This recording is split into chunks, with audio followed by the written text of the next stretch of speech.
And I'm joined now by the Minister of Energy and Industry from the United Arab Emirates, His Excellency Suhail Al Mazrouei. Thank you so much for taking the time. Now, you've talked a lot about investment, the lack of it, the lack of speed, the need for more. Can you elaborate a little bit more in terms of what do we need right now when it comes to investment? Sure.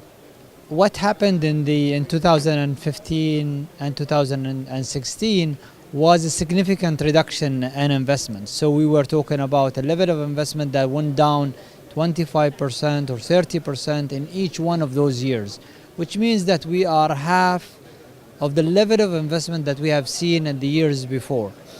And the demand in oil is increasing way above what we had seen before, which means that the pace of investments in 2018 and 2019 need to step up to the play and have an increase of a similar magnitude of the decline to be able to ensure that we have enough oil.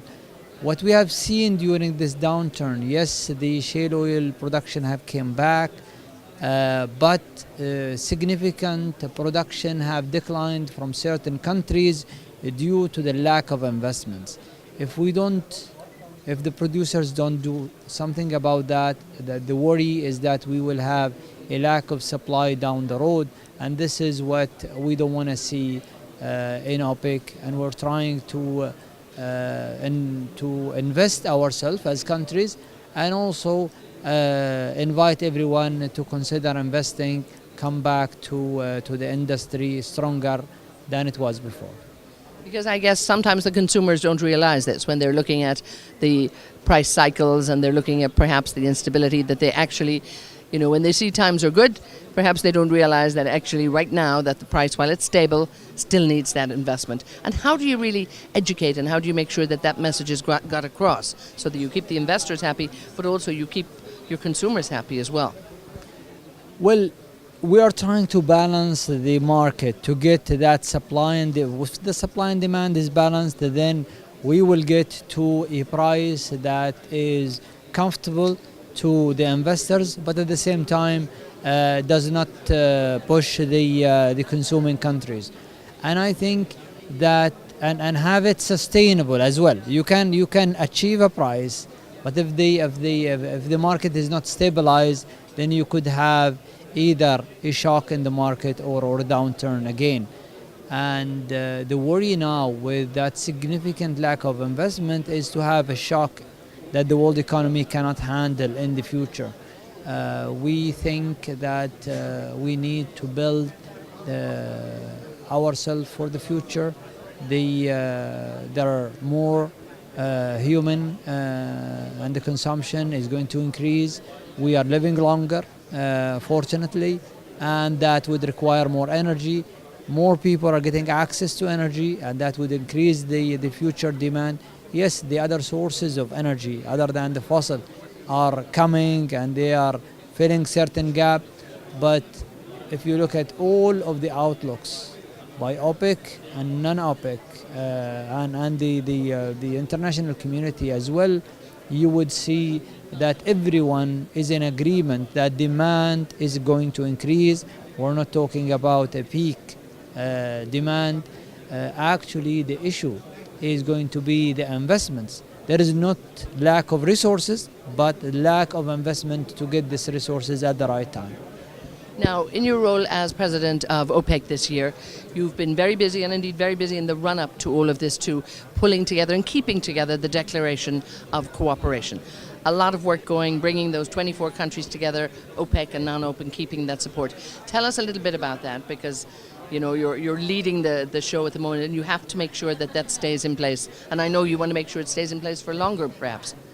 Yeah, that's the ultimate target, is to have this group working together for way longer than those 2 years that we've been working together. We know that the deal is till the end of 2018, and we would like to put a proposal during this time of my presidency in front of the ministers to suggest that we stay together. What shape, what form, that is going to be circulated, discussed with them. So unfortunately we cannot tell you more about it before we take all of the comments, try to incorporate them. But I think the idea itself is liked by if not all, the majority of the countries. Now what shape, how do we make it inclusive but at the same time flexible? That's, I think, the art of drafting that charter or principles that will keep us together.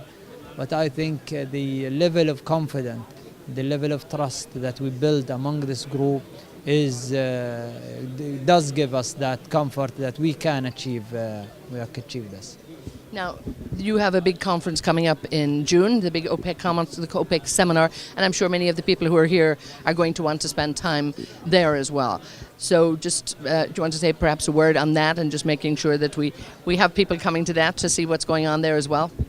What we promise is to put the biggest ever conference, OPEC conference, I think in the history of OPEC. The number of countries and ministers participating is going to be overwhelming, and that would make it a grand venue that many of the ministers and as well the IOCs, all of the stakeholders going to be there, and we are trying to make it different this year. Different because during this conference we are 24 countries working together rather than 12 or 14 countries. Different because this group have managed to get to the market where it is today, so we manage well and over-delivered on our promise. And I think if we get together, I'm sure the outcome of this conference is going to be different than the outcome of the previous conferences, even though they were great conferences. Now finally, just here at IEF, at this ministerial, all of the ministers brought together, IOCs, NOCs, analysts, everybody brought together here. Give us just a few words in terms of how important this has been, and also the relevance and the work of the International Energy Forum to bring everyone together for this conference.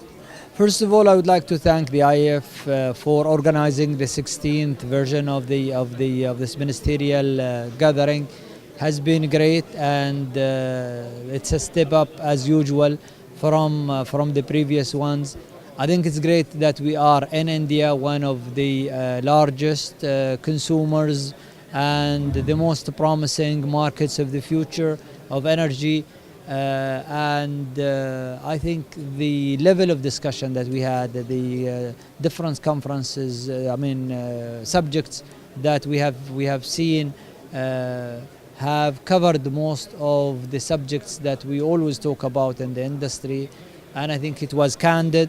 I think it was beneficial to me, and I'm sure it was beneficial to most of the people participated into them.